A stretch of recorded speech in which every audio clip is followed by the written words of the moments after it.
Hi viewers, welcome to Karan-Dees. இன்றைக்கி நம்ம பார்க்க போகிற ரெசிபி ஆனியன் ரவா தோசை. அதுக்கு சைட் டிஷ்ஷாக ஒரு வெங்காய சட்னி எப்படி சிம்பிளாக ஈஸியாக பண்ணலான்னு பார்க்கலாம்.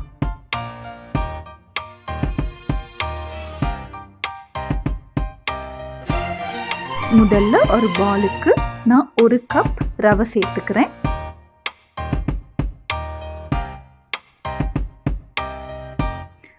ரவை சேர்த்ததுக்கு அப்புறமா அதில் இருந்து இந்த மாதிரி ஒரு கொஞ்சத்தை எடுத்து தனியாக வச்சுக்கலாம். இந்த மாதிரி ஒரு கொஞ்சம் போர்ஷனை தனியாக எடுத்துட்டு தோசை சுடும் போது நாம் இந்த ரவையை சேர்த்துக்கிட்டால் தோசை நல்ல கிறிஸ்பியாக ரெஸ்டாரண்ட் ஸ்டைலில் கிடைக்கும். அதுக்கப்புறமா 3/4 கப் அரிசி மாவு சேர்த்துக்கிறேன். அதுக்கப்புறமா 3/4 கப் மைதா சேர்த்துக்கிறேன். அடுத்ததாக கருவேப்பிலை, இஞ்சி, கஷ்யூ நட்ஸ், மிளகு, பச்சை மிளகாய் இதெல்லாம் சின்ன சின்னதாக கட் பண்ணிட்டு சேர்த்துக்கலாம். அதுக்கப்புறமா சீரகம் கொஞ்சமும் சேர்த்துக்கிறேன். அடுத்ததாக உப்பு தேவையான அளவு ஆட் பண்ணிக்கலாம்.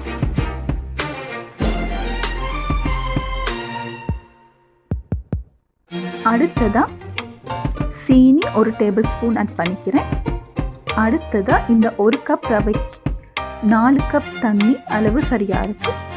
ஸோ 4 கப் தண்ணியும் சேர்த்துக்கிறேன்.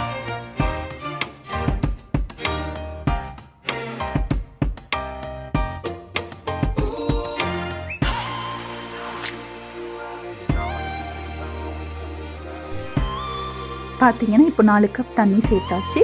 தண்ணி சேர்த்ததுக்கு அப்புறமா எல்லாம் நல்லா மிக்ஸ் ஆகுற மாதிரி இந்த மாதிரி ஒரு விஸ்கை யூஸ் பண்ணி நல்லா மிக்ஸ் பண்ணி விட்டுக்கோங்க.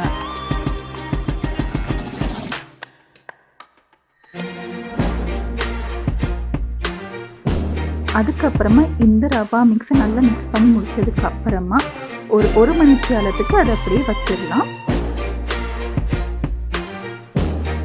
இப்போ பார்த்தீங்கன்னா 1 மணி நேரத்துக்கு அப்புறமா இந்த ரவை மிக்ஸ் எடுத்துட்டு திரும்பவும் 1 கப் தண்ணி ஆட் பண்ணி 2 மாதிரி நல்லா மிக்ஸ் பண்ணிக்கோங்க. மிக்ஸ் பண்ணதுக்கப்புறமா நம்ம ஏற்கனவே தனியாக எடுத்து வச்சிருக்க ரவையையும் இதோட சேர்த்து நல்லா மிக்ஸ் பண்ணிக்கலாம். இந்த ரவை ஆட் பண்ணுறதுக்கான ரீசன் தோசை நல்லா கிறிஸ்பியாக வரும். அடுத்ததாக கொஞ்சம் பெருங்காயம் ஆட் பண்ணிக்கலாம். ஆட் பண்ணிட்டு இதை நல்லா மிக்ஸ் பண்ணி விட்டுக்கோங்க. நல்லா மிக்ஸ் பண்ணதுக்கப்புறமா நம்ம தோசை செஞ்சுக்கலாம். முதல்ல ஒரு பேனில் ஆயில் போட்டுக்கலாம். நான் நல்லெண்ணெய் யூஸ் பண்ணுறேன். நெய் கூட நீங்கள் விருப்பம் யூஸ் பண்ணிக்கலாம்.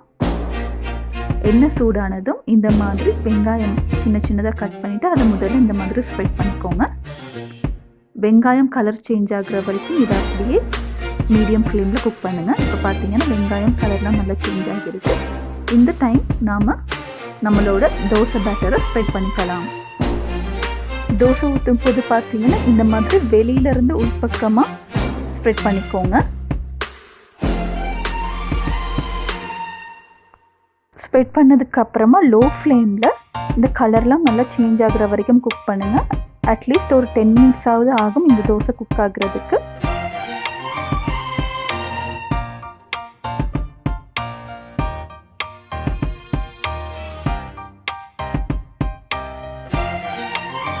பார்த்தீங்கன்னா நான் லோ ஃப்ளேமில் குக் பண்ணுறேன். ஒரு 10 நிமிஷத்துக்கு அப்புறமா இந்த மாதிரி கலர்லாம் சேஞ்ச் ஆகியிருக்கு. நல்லா டார்க் ப்ரௌன் ஆகும். இந்த ஸ்டேஜில் நாம் இதை எடுத்துக்கலாம். 2 சைடும் குக் பண்ண தேவையில்ல. ஒரு சைடு மட்டும் இந்த மாதிரி நல்லா கிறிஸ்பியாக வர மாதிரி குக் பண்ணால் போதும்.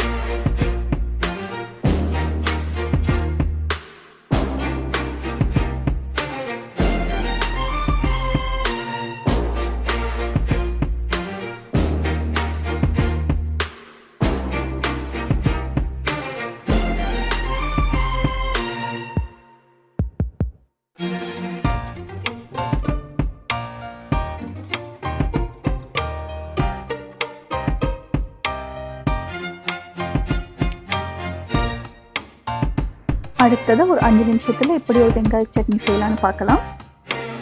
இதை செய்கிறதுக்கு 2 மீடியம் சைஸ் வெங்காயம் இந்த மாதிரி பெரிய சைஸில் வெட்டி எடுத்துருக்கேன். அதுக்கப்புறம் கொஞ்சம் வரமிளகாய், அப்புறம் சின்ன துண்டு புளி.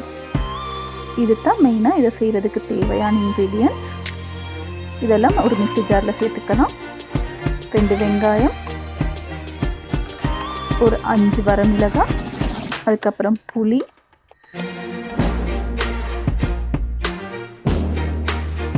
அதுக்கப்புறமா 2 டேபிள் ஸ்பூன் சுகர் சேர்த்துக்கிறேன். சுகருக்கு பதிலாக நீங்கள் கருப்பட்டி கூட சேர்த்துக்கலாம். அடுத்ததாக ஃப்ரெஷ்ஷாக துருவின தேங்காய் 2 டேபிள் ஸ்பூன் சேர்த்துக்கிறேன்.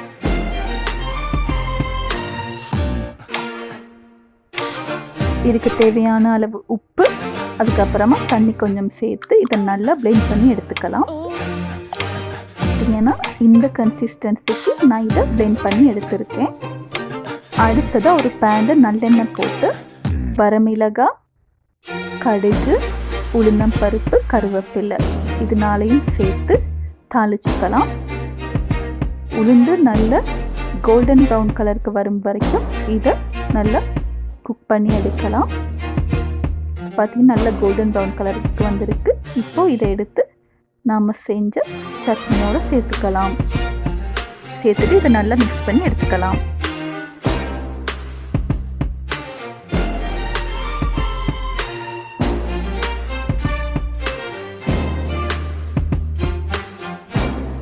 இந்த சட்னி ஒரு 5 நிமிஷத்தில் நம்ம குயிக்காக செஞ்சு முடிச்சிடலாம். ஆனியன் ரவா தோசைக்கு ஒரு நல்ல ஒரு காம்போவாக இந்த ஆனியன் சட்னி இருக்கும். நீங்களும் ட்ரை பண்ணி பாருங்கள்.